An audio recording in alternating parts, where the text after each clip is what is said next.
अखबार का 5 मिनट में सार, ये तो सुनी ले यार। 6 सितंबर में आपका स्वागत।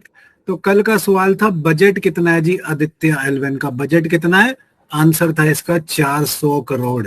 सो 400 करोड़ बजट है। Again very very cost effective.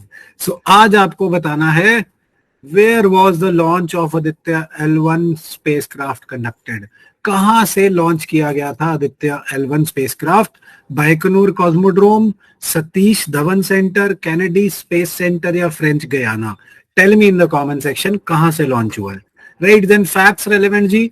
वेनाशाऊ के पार्लियामेंट ने सैटो किलमैन, दोनों प्रोनाउंसिएशन मुश्किल है, सैटो किलमैन जी को प्राइम मिनिस्टर चुना है।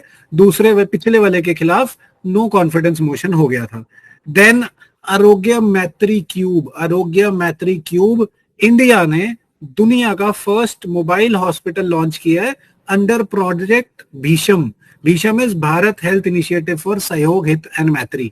सो इंडिया क्यूब, इसमें छोटी छोटी क्यूबलेट्स होंगी जिसमें सारी एसेंशियल मेडिसिन एक्सेट्रा एक्सेट्रा आपको सप्लाई हो जाएंगी। Very very brilliant initiative, right.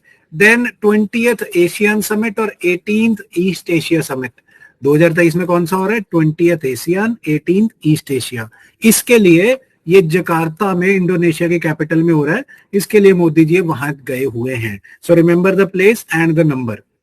Then sir ये कंट्रोवर्सी चल रही है, इंडिया है कि भारत है, भारत है कि इंडिया है। नाउ देव सेड कि भारत रिप्लेस कर देगा। So article 1 of the constitution इस बारे में क्या कहता है? ये स्टेट एग्जाम में सीधा सीधा सवाल भी आया है। सो आर्टिकल 1 कहता है India that is Bharat shall be a union of states. So India और भारत दोनों दिए गए आर्टिकल 1 में।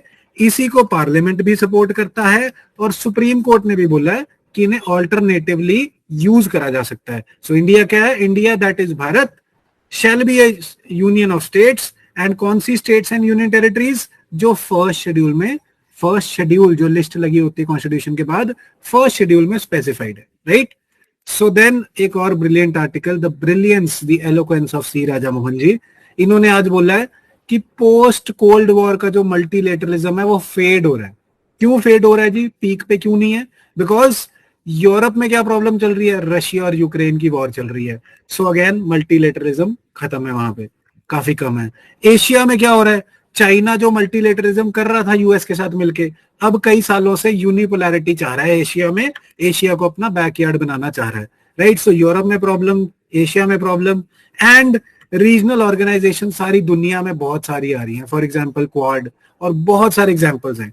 तो मल्टीलैटरलिज्म जो पोस्ट कोल्ड वॉर एरा में चला था वो अब इतना पीक पे नहीं है, फेड होता जा रहा है। और इंडिया के लिए, इंडिया का पर्सपेक्टिव शिफ्ट हो रहा है। इंडिया के लिए अब यूनिपोलर वर्ल्ड से ज्यादा बड़ी प्रॉब्लम, यूनिपोलर वर्ल्ड से ज्यादा बड़ी प्रॉब्लम यूनिपोलर एशिया है जी। We don't want a unipolar Asia which is dominated by China, right. Then 4 features of India's new multilateralism at ASEAN. ये बहुत ब्रिलियंट पॉइंट्स हैं, ये कहीं भी यूज होंगे कि अभी एशियन जा रहे हैं मोदी जी, सो क्या करने जा रहे हैं जी? एक करेंगे complementarity promote between Quad and ASEAN, कि ये नहीं, ये पोर्ट्रे करना चाहते हैं कि कंपटीशन नहीं है क्वाड और एशियन में, दोनों कॉम्प्लीमेंट्री हैं। Then a more diversified and democratic रीग्लोबलाइजेशन।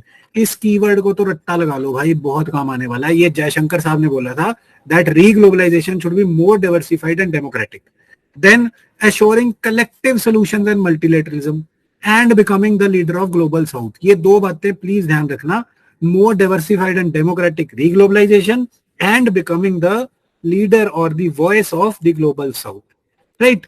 then coming to terms, sir बहुत बार न्यूज में आ रहा है वासुदेव कुटुंबकम, वासुदेव कुटुंबकम। क्या मतलब होता है? इंडिया की फिलॉसफी है, महा उपनिषद से ली गई है जी, ध्यान रखना। And it means the world is one family, world is one family, global village, global family. And ये इंडिया की पार्लियामेंट की एंट्रेंस पे लिखा गया है साहब। सो इसे प्लीज ध्यान रखना, बहुत जगह काम आएगा। एसए में तो लिखना ही लिखना है, G20 के आंसर्स में भी लिखना ही लिखना है। So please remember this. Then keywords, again another Sanskrit word जो बहुत फेमस हो रहे हैं, विश्व गुरु। सो इंडिया विश्व गुरु बनने को एम करता है, इंडिया को विश्व गुरु कहा जाता है। और संस्कृत फ्रेज का मतलब ही होता है टीचर ऑफ द वर्ल्ड। सो ये कहाँ यूज कहाँ करना है आपको जी? बहुत ब्रिलियंट यूज हो सकता है इसका एनईपी में, न्यू एजुकेशन पॉलिसी। क्या चाहते हैं जी हम न्यू एजुकेशन पॉलिसी से? कि हम विश्व गुरु बने। देन फॉरेन पॉलिसी का पार्ट भी है कि हम विश्व गुरु बने और नॉलेज सप्लाई करें, टैलेंट सप्लाई करें दुनिया को, right, knowledge hub of the world बने। एंड डेमोग्राफिक डिविडेंड को भी अच्छे से यूटिलाइज करने के लिए विश्व गुरु बनना is a brilliant idea. So it has a wide array जहां आप इसे यूज कर सकते हैं, राइट जी।